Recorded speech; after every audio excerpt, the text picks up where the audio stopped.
12 vamos a hacer. Que el mito es, la oración es para pedir y agradecer. ¿Y cuál es la realidad? Que la oración es muchísimo más que eso, abarca una gran variedad de expresiones, y eso es lo que vamos a ir desarrollando hoy, las distintas expresiones que forman parte de la oración, que no se limita solamente a pedir y agradecer. Y la primera que tienen ahí en el apunte es alabar a Dios, la alabanza. La alabanza forma parte de una de estas expresiones que es parte de la oración. Fíjense que ahí tienen Efesios 1:3 que dice: alabado sea Dios, Padre de nuestro Señor Jesucristo, que nos ha bendecido en las regiones celestiales. Es decir, es una exclamación de una alabanza a nuestro Dios, ¿no? No deja de ser una oración. Y tiene que ver con esta expresión que nosotros brindamos, ¿no? A Dios, ¿no? Es importante entender que nuestra oración va a nacer desde la naturaleza que gobierna, ¿no? Siempre decimos eso y es tan importante entenderlo porque si yo estoy en ese proceso de crecimiento lleno de la plenitud de Cristo, tratando de agradarle a Él, ¿no? Tratando de comprender, como recién hablábamos, de lo que se trata, entonces al momento de orar, mi oración va a ser de gratitud, va a ser de alabanza, va a ser de cantarle, va a ser de querer decirle un montón de cosas lindas, ¿no? De todo lo que estoy vivenciando como persona y como familia por ahí. Pero si yo no estoy entendiendo nada y estoy negada y estoy cerrada a todo lo que pueda venir de Dios o de alguien que me diga algo, entonces mi oración no va a ser ni de gratitud ni de felicidad, sino va a ser de reproches. No, ¿por qué me está pasando esto? No, ¿por qué me está pasando lo otro? Quejas y reproches.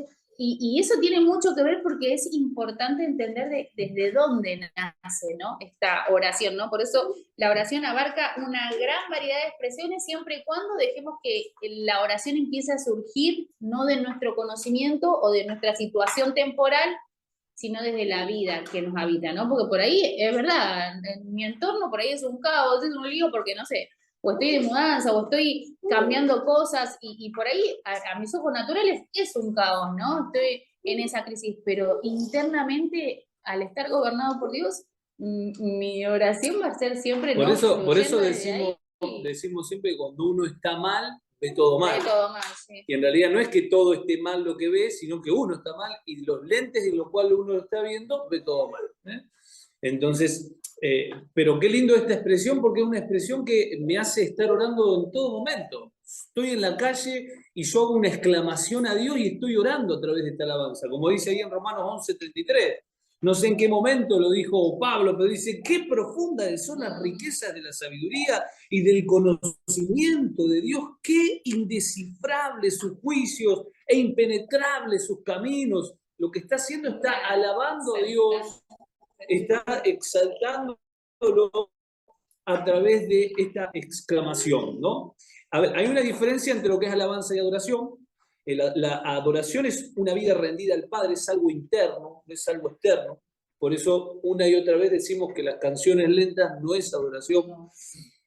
Son canciones lentas, pueden ser alabanzas lentas, pero no es adoración. Adoración es algo interno de cada uno de nosotros, ¿no? Claro, no tiene que ver con algo, una expresión física, ¿no? Eso es importante entenderlo, ¿no? Porque ahí, bueno, no está en el apunte, pero si lo quieren anotar, Mateo 4, el versículo del 8 al 11, que es cuando Jesús está en ese proceso de la tentación, el diablo no le dice, quiero que te traigas una guitarra y que me cantes una canción para poder adorarme, sino que él exigía esa expresión desde la adoración, ¿no? Si quieren, lo leemos, es Mateo capítulo 8, versículo del 8 al 11, dice, y después el diablo...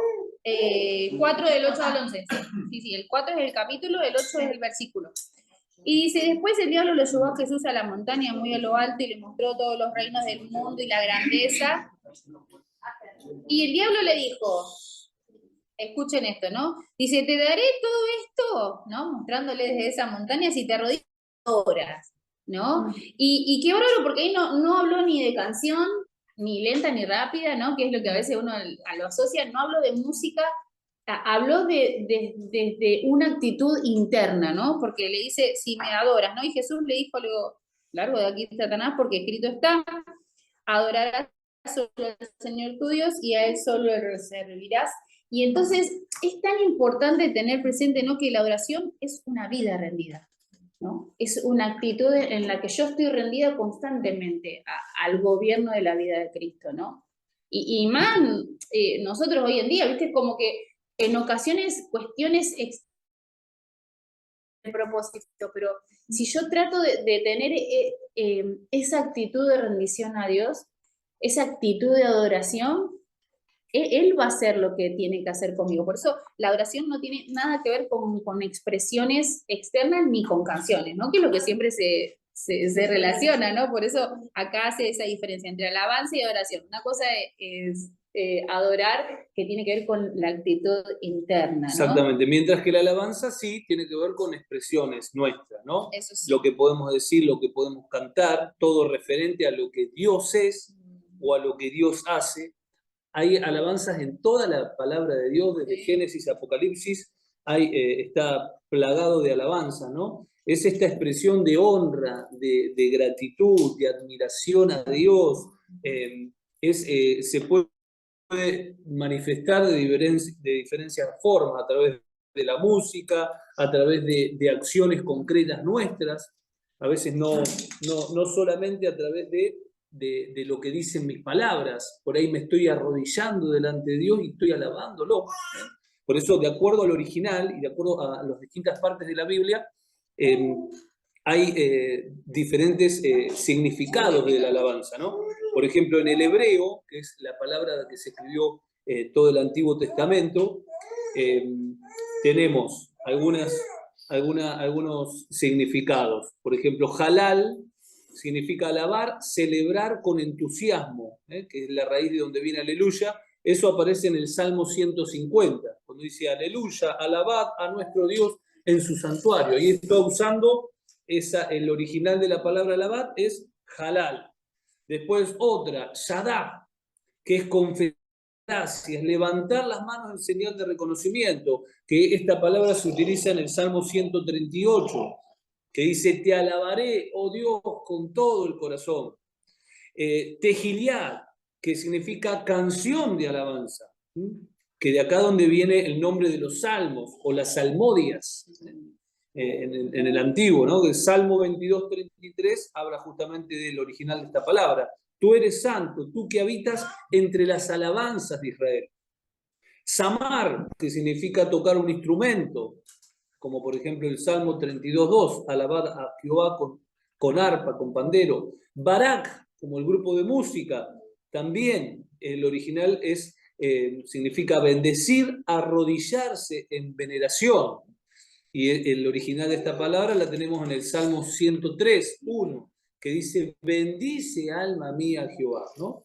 Y en el Nuevo Testamento pasa lo mismo, ¿eh? El original de la palabra griega, de acuerdo a distintos lugares, al menos voy a decir solamente tres, por ejemplo, aineo, que significa alabar, especialmente a Dios, como dice Lucas 2.13, y repentinamente apareció con él un ángel y una multitud de los ejércitos celestiales que alababan a Dios.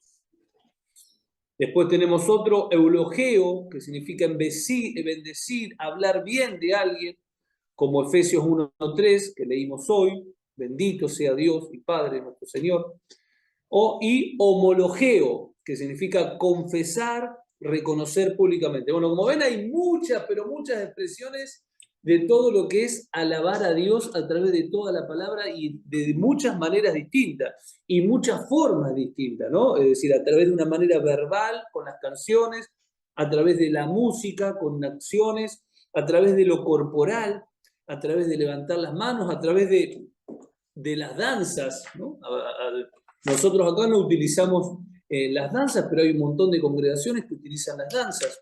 Y no estamos en desacuerdo con las danzas, está bueno que lo sepan, sí estamos en desacuerdo con el judaizar las danzas. Claro. Pensar de que vos tenés que hacer danza y la tenés que hacer al estilo de los judíos. No, querés hacer danza, hacer al estilo argentino. ¿Por qué vamos a hacer cosas al estilo judío si no somos judíos? No es porque seas más espiritual que lo tenés que hacer así. A veces repetimos cuestiones de cultura y no cuestiones espirituales, ¿no?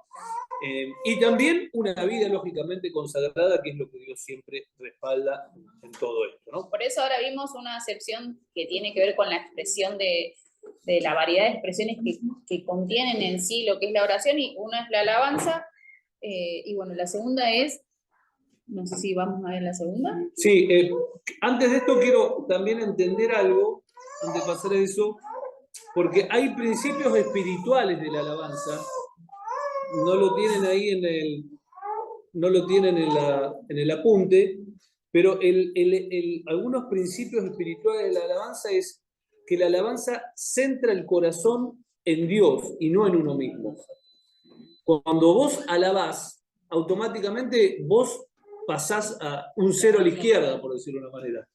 Entonces, al centrar tu corazón en Dios, vos ya te disponés. Una de las cosas por las cuales cantamos antes de la canción, en una reunión, si bien cuando cantamos nosotros no es el hecho, bueno, hagamos tiempo hasta que venga la palabra, no, es la palabra cantada, pero lo que vamos haciendo, vamos centrando nuestro corazón, porque por ello vengo el domingo o la reunión, y mi corazón está desconcentrado pensando en cualquier cosa. Ahora, cuando vos ya saliste, del foco del centro, y Dios se pone en el centro de tu vida, y vos empezás a alabar a Dios, automáticamente empieza a cambiar la cosa. Vos empezás a cambiar, todo empieza a cambiar, ¿no? Por eso entendemos de que la alabanza abre puertas a la manifestación del Espíritu Santo. Eso sin duda que es así. Por eso dice el Salmo 104, dice, entrad por las puertas con acciones de gracia, por sus atrios con alabanza. Y también entendemos de que la alabanza es hasta un arma espiritual.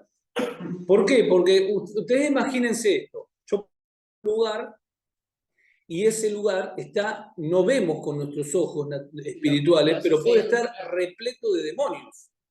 Vos en ese lugar empezás a cantar, empezás a alabar a Dios y déjame decirte que no queda nadie ahí. ¿Sabés cómo empiezan a correr? Porque vos empezás a proclamar la palabra.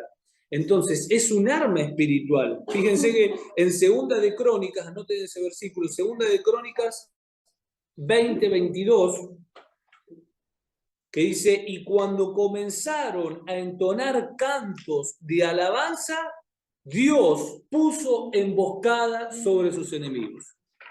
¿Crónicas? Segunda de Crónicas 20:22. Es decir, cuando comenzaron a entonar cánticos de alabanza, Dios puso emboscada en sus enemigos. Por eso es fundamental entender que la alabanza es mucho más que simplemente cantar o simplemente proclamar a Dios. Es un arma que la tenemos que usar siempre. A ver, yo entro a un lugar y por ahí no me da para poder estar orando, empecé a alabar, que en realidad vas a estar orando, porque entendemos que es una expresión de la oración, y empecé a proclamar a Dios, ahí donde está Dios, vos sos el rey, vos gobernás sobre este lugar, pa. Empecé a abrir tu boca bajito, no importa, si no podés, bajito, y vas a ver cómo empieza el lugar a cambiar. Somos nosotros los que cambiamos ambientes de acuerdo a posicionarnos en la fe de quiénes somos y quién está en nosotros, proclamando a través de nuestra voz y nuestra palabra que ese lugar es un lugar donde Dios gobierna, ¿no? No solo gobierna en mí, sino gobierna en los distintos lugares donde estamos. Bien, continuamos. La segunda expresión que vamos a ver son 10 expresiones, así que ahí vamos. La segunda es la espera, ¿no? Un acto de sumisión del alma, dice. Y ahí está el Salmo 46:10, que dice, quédense quietos, reconozcan que yo soy Dios, dices. Yo seré exaltado entre las naciones, yo seré enaltecido en la tierra, ¿no? Y qué bárbaro, porque acá nos habla de algo que es fundamental, que en ocasiones por ahí no lo tenemos presente, que es esto de esperar, esto de estar aquietados por un momento y dejar de que sea Dios el que empiece a hablar en nuestro corazón, ¿no? Porque en ocasiones nos disponemos a orar y arrancamos, bla, bla, bla, bla, bla, ¿no? Y como que si yo no estoy esperando, por ahí yo al momento de iniciar mi oración tenía pensado decir algo, pero cuando me quedo quieto, cuando espero, cuando dejo que Dios empiece a hablar a mi corazón, capaz que mi oración empieza a ir para otro lado, ¿no? Empieza a expresar otra situación, empieza a expresar, ¿por qué? Porque empiezo a ser gobernado por él, pero ¿cuándo? Cuando yo espero, ¿no? Entonces, esto del esperar es fundamental, ¿no? Quédense quietos y no reconozcan solamente, el gobierno, y no ¿no? solamente esperar en un momento de oración, esperar en mi vida aquellas cosas que todavía no llegan. Porque, a ver, Dios sabe, pero a la perfección lo que cada uno de nosotros estamos esperando. Esa espera la pones en manos de Dios, es decir, yo confío en vos y sigo esperando en vos, aunque piense que desesperadamente lo quiero ya, pero confío en Dios. Eso es un acto interno que también estás adorando a Dios, estás alabando, estás creyendo en Dios. Y es tan importante entender que no necesitamos llenar con palabras, con expresiones o con cosas todo el espacio del tiempo.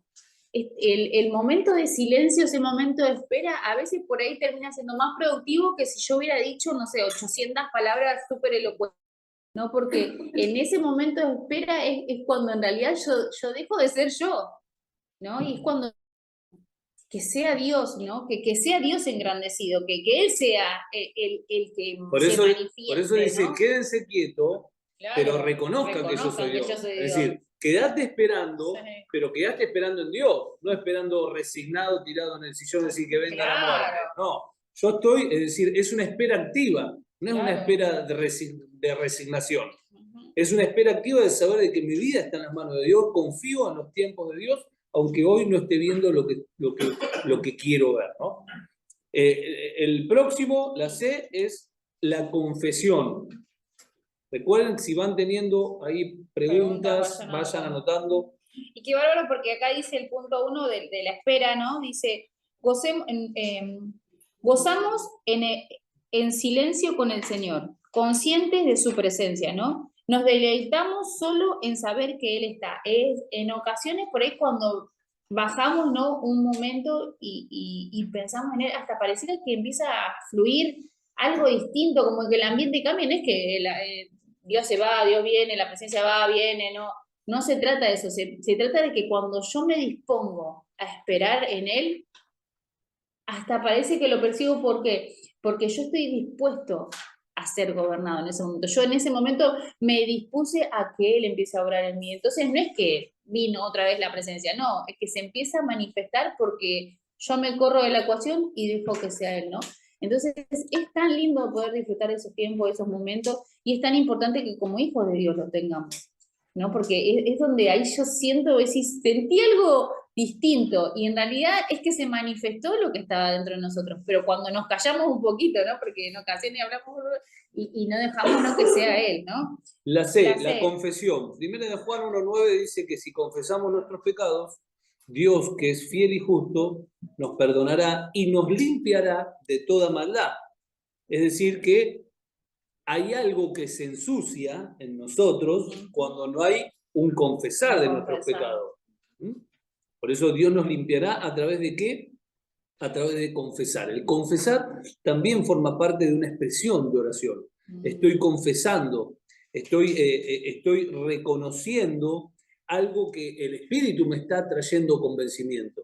Claro. Porque cuando nosotros, a ver, yo no sé si les pasa a ustedes, pero a veces me acuesto a la noche, no pasa todas las noches, pero me acuesto y le pregunto al Espíritu Santo, bueno, mostrame si hay algo que hice mal o algún pensamiento, y te quedás en silencio esperando, algo te va a mostrar, algo te va a mostrar. Pero no te lo muestra siempre, te lo muestra cuando vos le permitís que te lo muestre. Por eso es tan importante, y ahí mismo, perdón, sí, no me di cuenta que no hice tal cosa. No sé, entonces, pequeñas cositas que hacen que uno pueda seguir creciendo. Por eso es un acto de admisión, ¿no? De admitir algo que me está mostrando el Espíritu Santo. Es tener conciencia del pecado y arrepentirnos para poder tener esta sensación de dignidad ante Dios. Y es tan importante porque uno dice, bueno, pero Dios conoce todas las cosas, Él sabe lo que yo hago, lo que yo no hago, Él es mi creador, es mi Dios, Él sabe todo. Pero no se trata de pensarlo porque Dios necesita escuchar lo que yo le voy a decir. Porque en realidad, en el momento que yo se lo digo a Dios, en realidad yo estoy admitiendo que me equivoqué. Entonces no es que Dios necesita escuchar de que te equivocaste. En realidad es que yo cuando lo confieso, es cuando yo digo, y sí, metí la pata, y sí, la pifié. ¿Se entiende? Entonces yo cuando reconozco que ahí erré, entonces ahí ya pausarme otra vez y tomar el camino que va. Entonces no es que Dios necesita escuchar de que sí, hice esto malo o hice lo otro malo, no, porque Dios ya lo sabe. Pero al momento que yo se lo digo a Dios, es que ahí yo digo, no, sí, tengo que cambiar esto, ¿no? Porque está mal. Ahora ¿no? tenemos que buscar que algo sea genuino, ¿no? Sí. No tenemos que decir, bueno, como Dios me manda que tengo que perdonar, bueno, pido perdón porque está enojado conmigo, está enojada conmigo, pero Sí. por una cuestión de él. No, a ver, es justamente cuando Dios te muestra, cuando el Espíritu Santo te muestra de que hay algo que uno tiene que hizo mal o que podría haber hecho de otra manera. Entonces vos realmente lo haces de corazón, no lo haces de una manera hipócrita, porque Dios ve la intención de cada corazón, ¿no? No es cumplir, porque nos han enseñado que dice no se ponga el sol sobre su... Entonces, sí. está llegando la noche, más que Perdóname nada de los por la casados, ¿no? Entonces vamos a pedirnos perdón para poder dormir bien. No, entonces no se trata de eso. Se No, porque trata, termina siendo religiosidad que se no trata es vida. de poder exponernos a la luz del Espíritu para que el Espíritu nos traiga luz, ¿no? Por eso en esto de la confesión, es como que no es una confesión, sino que abarca 3 pasos, ¿no? Yo como que me anoté como para poder discernirlo y identificarlo. Es reconocer, es confesar y es arrepentirme, ¿no? Porque no es simplemente decir, no me arrepiento, no lo cambio. ¿No? Entonces, es reconocerlo, confesarlo y arrepentirlo. Yo creo que esas son las 3 cosas que abarcarían en esto del poder confesar y ser honesto con Dios, ¿no? Ahora, si por culpa dejamos de orar, si hay algo que me está haciendo mal y yo ahí, a ver, no, me siento como hipócrita de orar y automáticamente no estoy orando, ahí es donde estamos dándole muchísima ventaja al enemigo. Sí. Y esto es un peligro tremendo. Lo mismo que si por vergüenza o soberbia no admitimos alguna falta que el Espíritu Santo me está mostrando, el enemigo se está metiendo con todo. Claro. Y ahí es donde vamos a salir perjudicados. Por vergüenza, por soberbia, es como que nos cuesta humillarnos, porque hay un egocentrismo tan grande que me cuesta tanto reconocer, pero ¿por qué? Por una cuestión de no ser sanos en nuestra identidad, porque mayor no es el que no se equivoca, mayor es el que tiene una sensibilidad mayor para poder reconocer todas las cosas. Entonces, es fundamental entender que en esas cosas es donde el enemigo toma ventaja cuando no se lo permitimos. Por eso, confesando nuestros pecados y manteniendo nuestra posición en Cristo, ¿no? De permanecer, de permanecer. Esto es fundamental poder comprenderlo, ¿no? Y entender que si no dejamos todo eso atrás, nos pesa, nos carga, nos hace mal, ¿no? Bueno, la otra vez justo con las mujeres hablábamos de esto, no es que si yo no lo hablo, ya desapareció y se solucionó, no lo hablo, pero está dentro mío y me está haciendo mal porque no lo estoy expresando, porque no lo estoy diciendo. Entonces es tan importante entender esto del poder confesar, del poder hablar, de poder poner en palabras, nos trae libertad. Yo me acuerdo de que mi primer congregación tuve un pastor, Roberto Tizone, que me enseñó un montón, pero en la congregación se armó como una especie de secta. Yo era pero muy nuevo. Se armó como una especie de secta, una escuela de profetas se armó. Y a mí, supuestamente, me había elegido Dios como uno de los profetas y me empezaron a tirar títulos. No, porque vos tenés el don de ciencia, tenés esto, tenés el otro. Y llegó un momento que me embalé, claro. Y se armó como una congregación adentro de otra congregación. ¿Qué terminó siendo? Nos terminamos yendo todos, pensando de que esa congregación no era digna para nosotros. Yo era muy chiquito, fue mi primera congregación. Con el tiempo me di cuenta de que no eran profetas, de que las profecías eran de vino y sidra, empecé a dar cuenta un montón de cosas y terminé yéndome de esa congregación. Pero el Espíritu Santo llegó un momento que me confrontó de que yo tenía que ir a pedirle perdón al pastor ese. a ese pastor que confió en mí, a ese pastor que lo herí. ¿Por qué? Porque yo era una persona de confianza para él. Yo me quedaba los fines de semana, me quedaba a cuidar la congregación porque había mucho robo, y a veces varias veces levantaban el techo y se llevaban la batería, se llevaban todo. Entonces yo me quedaba a cuidar la congregación ahí. Y claro, Dios me llevó a eso, y ustedes no saben lo que fue en lo espiritual cuando en ese café yo le pude pedir perdón a Dios por lo que le había hecho a él. Fue como un empezar de nuevo en lo espiritual. Pero lógicamente fue el Espíritu Santo el que me llevó a eso. Si yo me hubiese resistido a decir, no, voy a andar rebajando, ya pasó mucho tiempo, no importa el tiempo que pase. Si el Espíritu Santo te muestra algo, lo tenés que hacer. Y si te tenés que rebajar, te rebajás. Y le tenés que pedir perdón y le pedís perdón. ¿Cuál es? Lo importante no es lo que pasa en lo natural, sino lo que pasa en lo espiritual. Lo espiritual es lo que más te va a habilitar para poder seguir avanzando. Continuamos. La escucha, otra.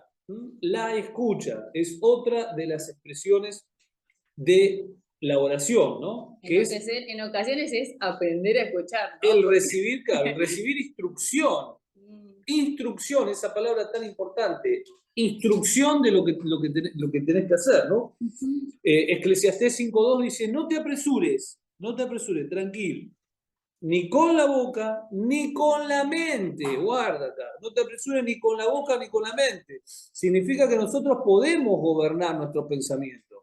Porque si te está diciendo no te apures con la mente, significa que vos podés gobernar los pensamientos. Dice, no te apures ni con la mente, ni con la boca, ni con la mente a proferir ante Dios palabra alguna.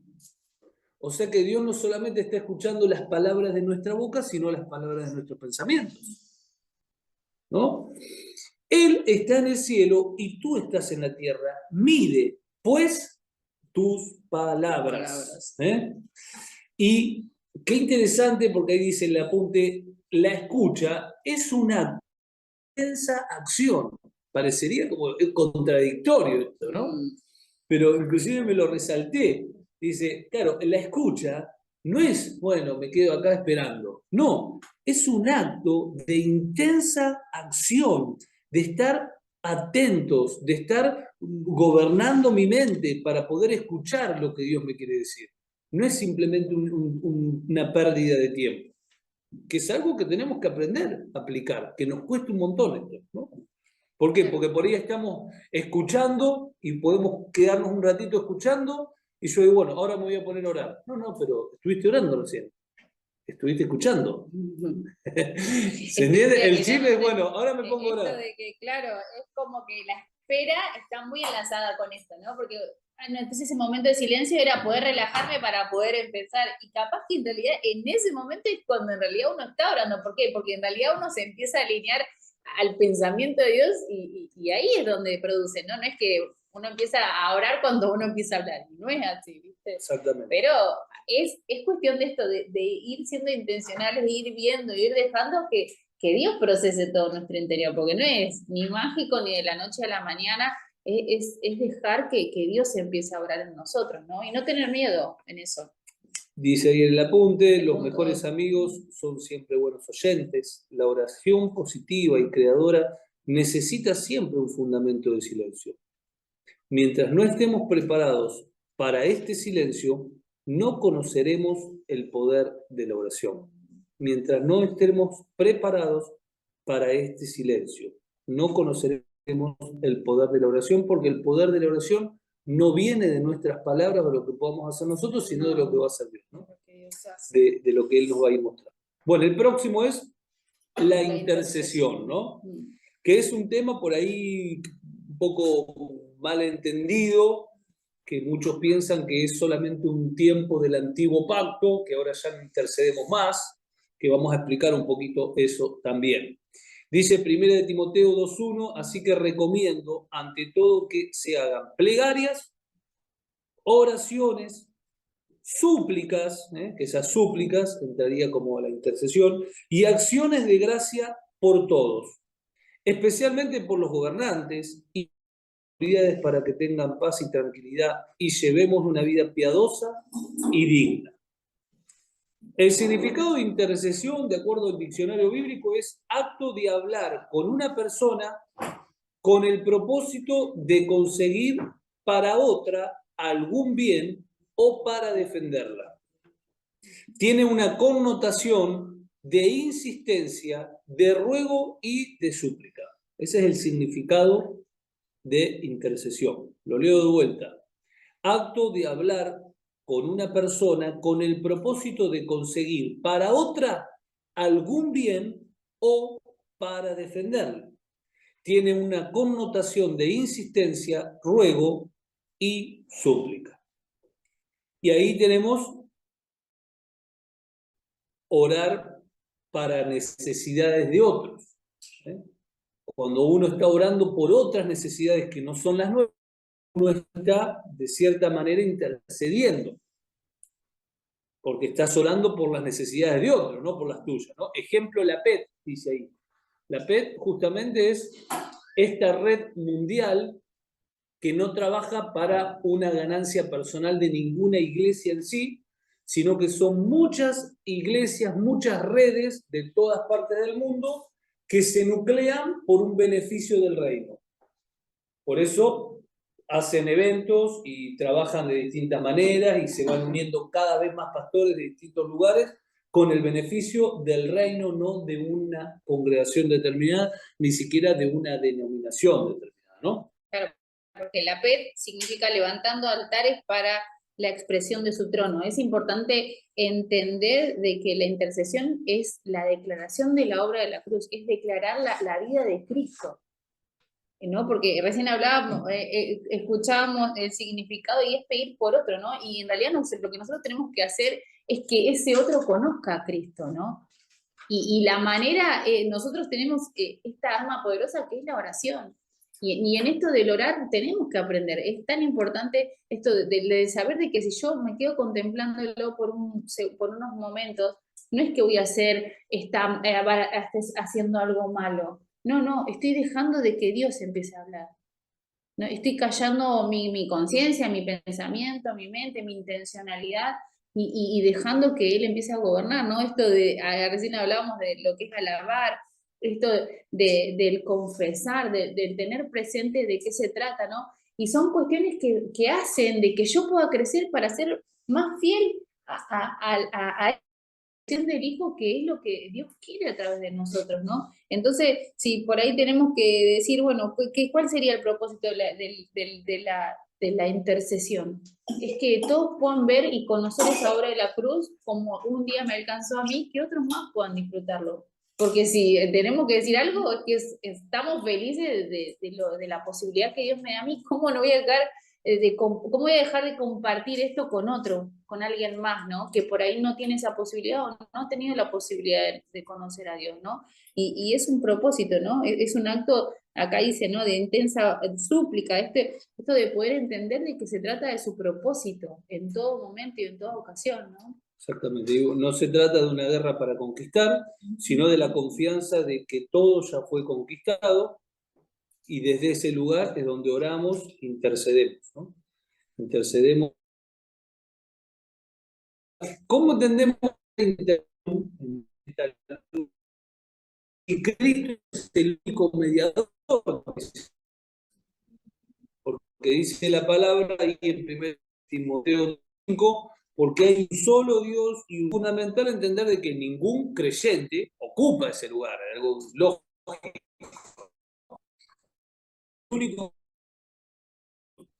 Nuestra intercesión no reemplaza la función de Cristo en Cristo por medio del Espíritu y bajo su autoridad. No somos mediadores redentores, sino instrumentos de gracia, como real sacerdocio, ¿no? Nosotros somos sacerdotes, como dice Primera de Pedro 2:9, ¿eh? Somos ese real sacerdocio, ese sacerdocio regio, otra traducción más fidedigna. Intercedemos justamente por sanidad, revelación, por consuelo, arrepentimiento. La intercesión es una obra conjunta, ¿no? Cristo intercede, el Espíritu intercede en nosotros y nosotros intercedemos en la tierra por parte del cuerpo de Cristo. Claro, por eso no, la intercesión no tiene nada que ver con, bueno, yo me crié en una iglesia en la que las hermanas de la intercesión eran las guerreras, las que, viste, las que iban primero, las que iban antes que el pastor y oraban y todo. Y era como una, viste, era todo un movimiento en el que, viste, siempre eran como que ellas oraban y sucedía lo que sucedía porque ellas oraban, eran las intercesoras de la... Y no se trata de eso, no se trata de un grupo de elite ni de, ¿no? O las hermanas que había un, piso, un segundo piso, ¿no? En la congregación, que eran mis abuelos, eran los pastores, ¿no? Y se juntaban ahí, como que era, vos decís, oh, ¿viste? Y no se trata de eso, ¿viste? Había congregaciones donde decían, vos ya sos intercesor. Claro, era como... pasaste intercesor, entonces claro, vos te sentías como que gracias, a ver, correte Cristo que me siento al lado tuyo, ¿viste?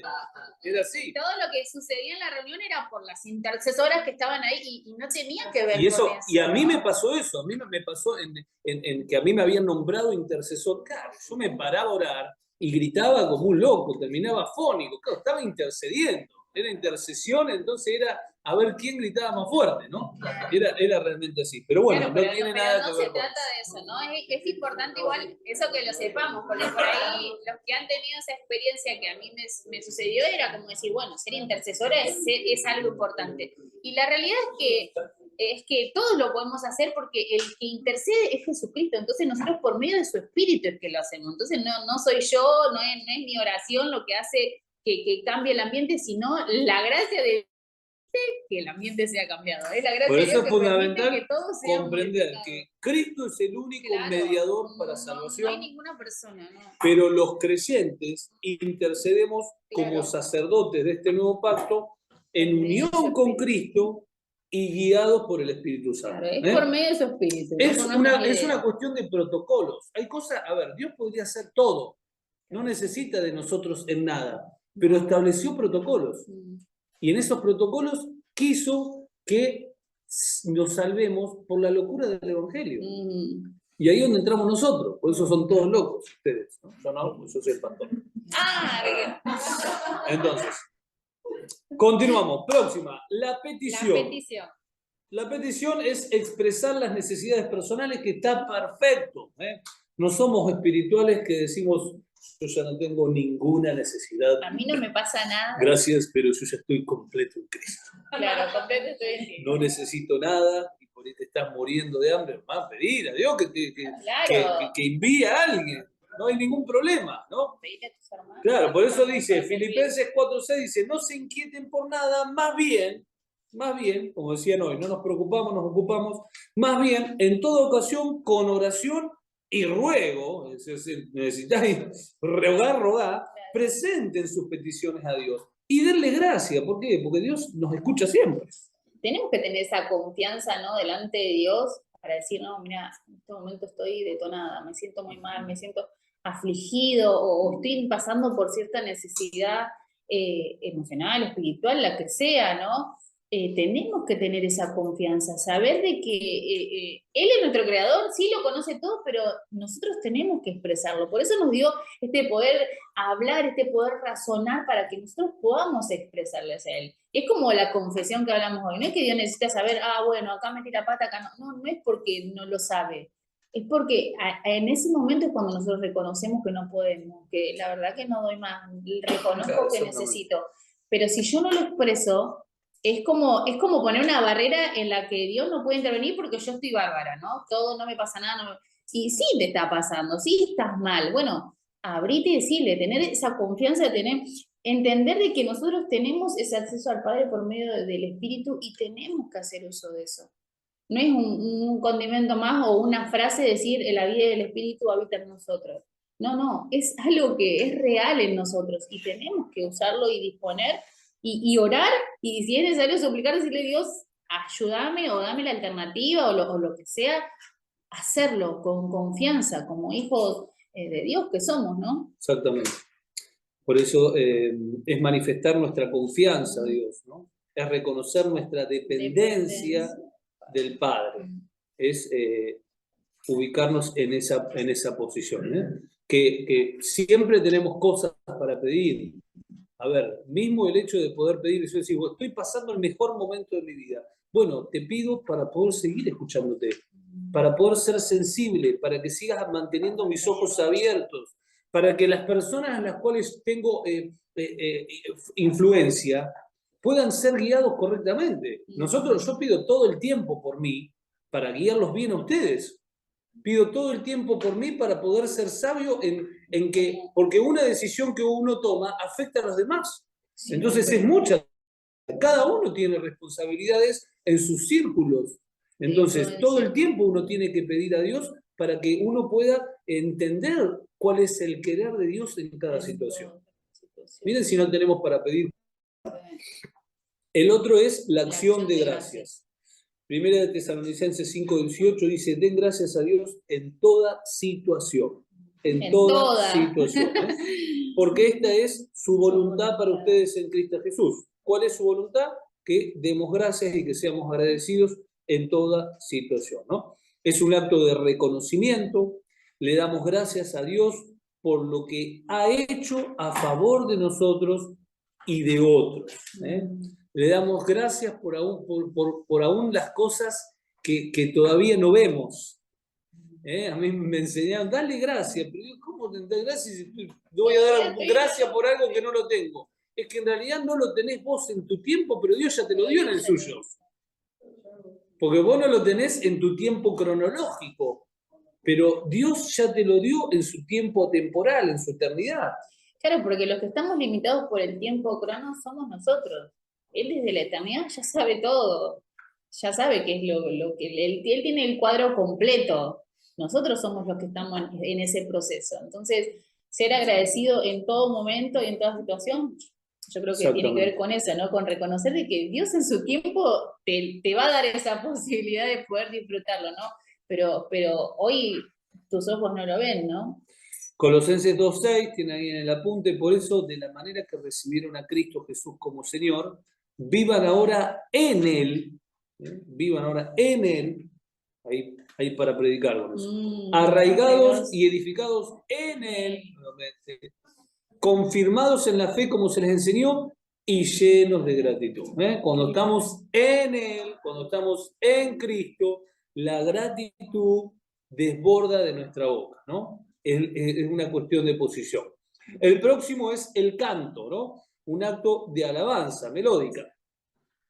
La Escritura nos dice que podemos cantarle al Señor himnos y cánticos espirituales. Toda la palabra de Dios habla de justamente estas canciones.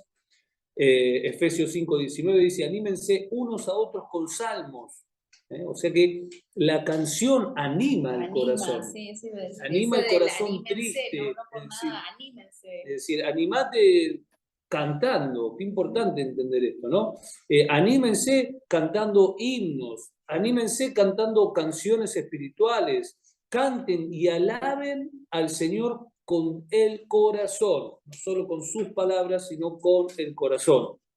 Y dice Colosenses 3:16, que habiten ustedes la palabra de Cristo con toda su riqueza, instrúyanse y aconséjense unos a otros con toda sabiduría, y canten salmos, himnos y canciones espirituales a Dios con gratitud de corazón. Estos dos versículos son prácticamente iguales, vieron que tienen la misma dirección, ¿sí? Y el mismo protocolo. Qué interesante, ¿no? El canto es una hermosa manera de alabar a Dios en la intimidad y en todo momento. A ver, en todo momento uno... Algunos lo hacemos más en la intimidad porque no... Aparte... el canto no sale muy bien, pero... Y qué importante esto, la canción es una forma de orar. A ver, yo estoy en un momento de decir, no me salen, no sé ni qué orar. Poné una canción y cantala. Y orá a través de la canción. Por eso somos tan determinantes y enfáticos en las letras de las canciones. ¿Por qué? Porque la idea es que las letras puedan ser una oración, una palabra cantada que nos haga crecer también a través de ahí. Y el anteúltimo punto es la meditación, que es pensar en temas espirituales, meditar. Es una palabra como que la hemos escuchado, asociado, exactamente. La hemos asociado a estar meditando, ¿no? Como que lo asocias al oriental, ¿viste? Al oriental, exactamente. Como que uno dice meditar, ¿qué está diciendo? Y en realidad como que está bueno esto de poder resignificar, ¿no? Y poder revalorizar esta palabra, ¿no? Porque es mucho más que eso y que fíjense vemos, que, claro, o que aparentemente pensamos o creemos que es, ¿no? Y en toda disciplina que te enseña a meditar, lo que te hace es que te sientes, que te relajes, te despojes de vos mismo, ¿no? que empieces a tomar control de tu mente, que empieces a utilizar la respiración, respirar profundo, lento, y todo eso es fundamental para tener un tiempo de oración. ¿Qué vas a orar yo no pongo corriendo? toda mi atención en Dios, A ver, ¿qué voy a hacer? podemos orar en todo momento, sí, podemos, pero a veces es mucho más efectivo estar orando y estar escuchando y estar, ahora vamos a ver lo que es la contemplación, porque la meditación y la contemplación están como muy relacionadas. Entonces, eso lo podemos lograr cuando nosotros empezamos a trabajar esta meditación, que es fundamental, bajar 4 cambios, sentarte, respirar profundo, acallar los pensamientos, tratar de tener dominio sobre los pensamientos, de sacar cosas que me distraen, de bajar los celulares, es decir, de preparar el ambiente. Cuando te enseñan en la meditación, no sé cuántos estuvieron en algún momento algo de meditación, te explica a irte a lugares tranquilos, a preparar ámbitos, y todo eso está perfecto para poder aplicarlo en el cristianismo. A veces pensamos que porque es la meditación no lo podemos aplicar, y lo podemos aplicar porque es totalmente fundamental para poder aplicarlo ahí, ¿no? Por eso es un acto de una elevación espiritual, es un acto en el cual nos concentramos en Dios, en sus atributos, en todo lo que Él es. Es un acto donde nos concentramos en su fidelidad, en su palabra, en el cual entendemos de que Dios es nuestro Padre, de que estamos sustentados por Él. Por eso está acá el ejemplo de Filipenses, ¿no? Que dice, por último, hermanos, consideren bien todo lo verdadero, todo lo respetable, todo lo justo, todo lo puro, todo lo amable, todo lo digno de admiración, en fin, todo lo que sea excelente y merezca elogio, en esto tenemos que pensar, ¿no? En esto, acá es donde tenemos que poner toda nuestra concentración, toda nuestra atención, ¿no? Poder saber de que todos sus atributos divinos son parte de la vida de Cristo y entonces son parte mía, ¿no? Porque entendemos que la vida de Dios mismo está en cada uno de nosotros, ¿no? Y esta meditación nos va llevando a la última expresión que vamos a ver hoy, que es la que más cuesta, la que más tenemos que redimir en este tiempo, que es la contemplación. Sí. Vos contemplás algo cuando ves su majestad. No sé, siempre me acuerdo de la misma expresión cuando pasamos por Mendoza y cruzamos la cordillera de los Andes con el autito y frenamos ahí, empezamos a ver las montañas. Es imposible no contemplar eso. Pero uno no contempla en el baño de tu casa. Vos contemplás cuando ves algo glorioso, majestuoso, ¿no? Entonces, la meditación, el acallar tu alma, hace de que también. Por eso la contemplación es algo que tenemos que empezar a redimir y entender que también es una parte de la oración, es una expresión de la oración, que es tan pero tan importante. No es simplemente, no es un acto de espera, no es un acto de silencio, es un acto de contemplar, es llegar a poder contemplar, ¿no? Dice Salmo, le pido al Señor y es lo único que persigo, habitar en la casa del Señor todos los días de mi vida para contemplar la hermosura del Señor y recrearme en su templo. A ver, David lo que lo hacía tan enloquecidamente enamorado de Dios era que él había contemplado, él lo había contemplado, lo había visto, no sé en qué manera, no sé cuándo, y era lo que él quería continuar persiguiendo. En aquel tiempo se hacía en esos lugares establecidos. Por eso quería estar en la casa del Señor, quería hacerle un templo, quería poder mantenerse en esa contemplación de ver a Dios, porque después de que vos lo ves a Dios te das cuenta que todo lo demás no tiene sentido. ¿Cuánto más nosotros que Él habita en nosotros? Que no necesitamos ir a ningún lugar, Él tenía que ir al templo, ¿no? Y poder contemplarlo a Él porque la presencia de Dios habitaba únicamente en ese lugar. Nosotros que tenemos la posibilidad de tenerlo en nosotros, ¿no? ¿Cómo no pasar un tiempo y decir, gracias, Señor, ¿no? Que podemos verlo en un montón de circunstancias y situaciones a lo largo de nuestro día, ¿no? Qué bárbaro, tremendo. Dice, Es la tremendo. contemplación es un movimiento de interiorización en la que una persona se entrega a Dios que habita en su interior. Ya no razona acerca de Dios, sino que se queda a solas, en silencio, contemplando a ese Dios poderoso que habita en su interior. Dios va haciendo en su interior el trabajo del alfarero para ir moldeándolo de acuerdo a su voluntad. La contemplación consiste en ser atraído por el Señor, quedarse con Él y dejar que Él actúe. La importancia de la visión espiritual. La contemplación no es algo que, bueno, voy a poner a contemplar, es llegar a contemplar. Es llegar a decir, bueno, logré contemplar y ahí me quedé, ¿no? Es un momento tan hermoso, ¿no? Por eso acá dice en el punto número 4 la importancia de la visión espiritual. Porque la visión espiritual es la que te va a llevar a poder contemplar, no la visión natural, la visión espiritual. Dice ahí Colosenses 3:1, ya que han resucitado con Cristo, busquen las cosas de arriba. Donde está Cristo sentado a la derecha de Dios, concentren su atención en concentrarnos con toda nuestra atención en las cosas de arriba, es la que nos lleva a la contemplación. PDT lo dice, piensen, ¿no? Esto del concentrar, en vez de usar ese término, la palabra de Dios para todos dice, piensen en las cosas del cielo y no en las de la tierra, ¿no? El contemplar es poner mi atención, es pensar en eso, ¿no?